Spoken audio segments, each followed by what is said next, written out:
recently bought a PSP-1000 off of eBay. This one is modded with a custom screen and a glass panel.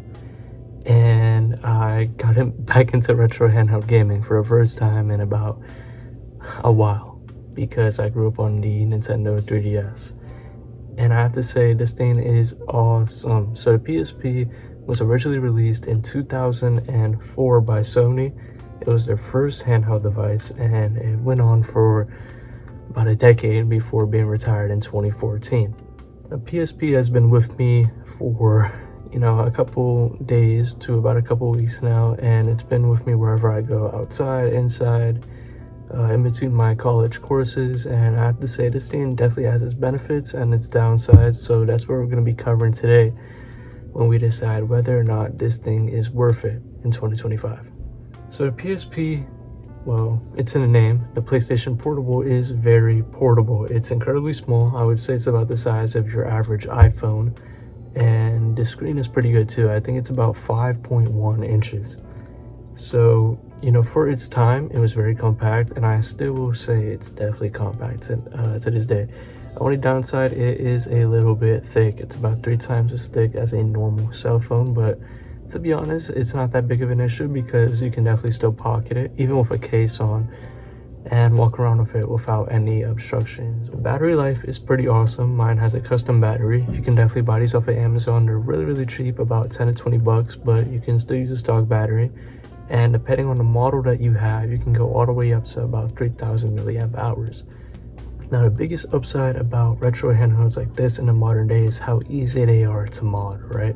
So mine has been modded, I guess you could say, with Arc 4, and it allows me to run a whole bunch of games: PS1, NES, SNES, Genesis, but for me it's usually Game Boy Advance, right? But this thing natively can run PS1 games and of course the PSP games, which are usually ports from the mainline PlayStation games. So still good. Even if you don't want to do any type of modding, this thing still has a huge library of games. I've been playing Tekken. You can play Crisis Core. You can play Persona 3 on this thing. You can play a whole bunch of games, and it runs damn smoothly. No hiccups, even for something this small. And for the time it came out, incredibly powerful. Now, the coolest thing I would say about this console in particular, at least to me, is the huge community for it. People are actively modding this thing. You can actively hop into a Discord server, an online forum, and they will guide you every step of the way, whether it goes down to custom themes or actual hardware modifications. I see a lot of people switch out their shells, the front to back. There's a little lanyard slash charm slot, which is pretty cool.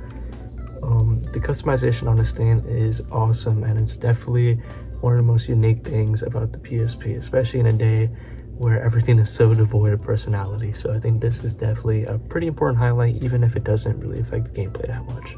Now, there are a couple downsides to the PSP. Specifically this model, which is the PSP-1000, the screen is buns, I'm not gonna lie. Now, this one is modded, don't get me wrong. It has a IPS panel with a glass cover on top of that, but if you were to just buy it stock, which is completely fine, but it's kind of buns, right? The viewing angles get really bad. The screen is incredibly dim on the stock version, and it just doesn't look that good, right? It's not even an IPS panel, especially nowadays when everything has an OLED, right? So I feel like it's important. Some people don't mind, but it's definitely a big important concern for me, especially if you want to go outside and play this thing. It's also much thicker than the PSP S3000, which is the newest model of the PSP. And I would definitely suggest, if you're going for a PSP, get the 3000, because the 3000 is much skinnier, has a much nicer screen, and has double the RAM, 64 megabytes over 32, which is definitely important when it comes to gaming. Now, although the PSP has all these benefits that I listed out with so little drawbacks, there are a few important things to note, and that is the recent surge in popularity of retro handheld devices like Anbernic.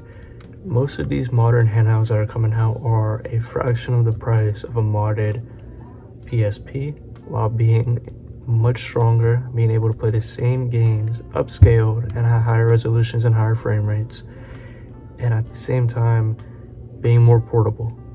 So it's definitely a drawback. If you want to play games natively on original hardware, PSP is a solid pick, but I would still recommend looking into these new modern handheld. So that's about it, guys. Thanks for watching, and I'll see you in the next one. Peace.